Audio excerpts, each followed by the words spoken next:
魔国鬼母和精绝女王究竟有着什么样千丝万缕的关联？上古时期，蛇神通过自己的身体，在扎格拉玛神山创造了鬼洞。魔国的先祖第一批来到这里，窥探到鬼洞无上而神奇的能力，并建立了强大的宗教政权，最后定居在昆仑山喀拉米尔，又名恶罗海城。魔国因为残暴导致毁灭，整个国家也在一夜之内消失。数千年后，魔国余孽建立了轮回宗，他们也试图窥探鬼洞的秘密，并在塔克拉玛干建立了精绝古国，但结局和祖先一样，也因为残暴被邻邦毁灭。之后，摸金三人组在精绝古城感染了鬼眼诅咒，注定都活不过40岁。现如今，他们找到木尘珠，但不懂使用之法，于是前往一切的根源恶罗海城。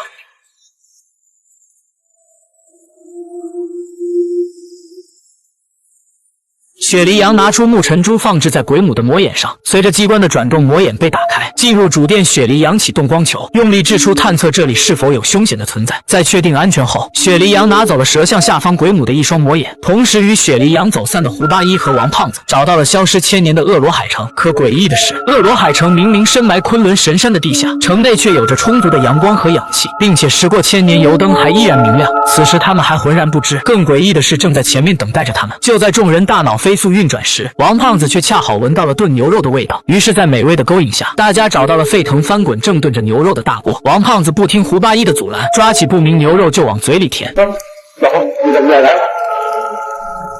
不是，不是。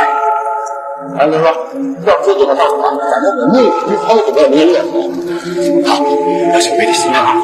可胡八一想不明白的不只是这一锅牛肉，而是整个城市为何这样的宁静。也就在此时，黑影一闪而过，打破了胡八一所谓的宁静，其实是一只蜥蜴幼崽正向胡八一扑来。对于久经历练的胡八一和王胖子，这都不算什么，但紧随其后大量的蜥蜴向他们靠近，其数量更是无法估计。慌乱中，大家堵上木门，暂时抵挡对方。可屋漏偏逢连夜雨，传迟又遇打头风。明叔不知犯了什么毛病，又开始大笑不止。还没等大家搞明白一切，从另一个方向又闯进大量的蜥蜴幼崽。为了不变成瓮中捉鳖，大家选择向外面逃离，可外面也没他们想象的那么乐观。一只巨大的成年蜥蜴早已虎视眈眈，等候他们多时。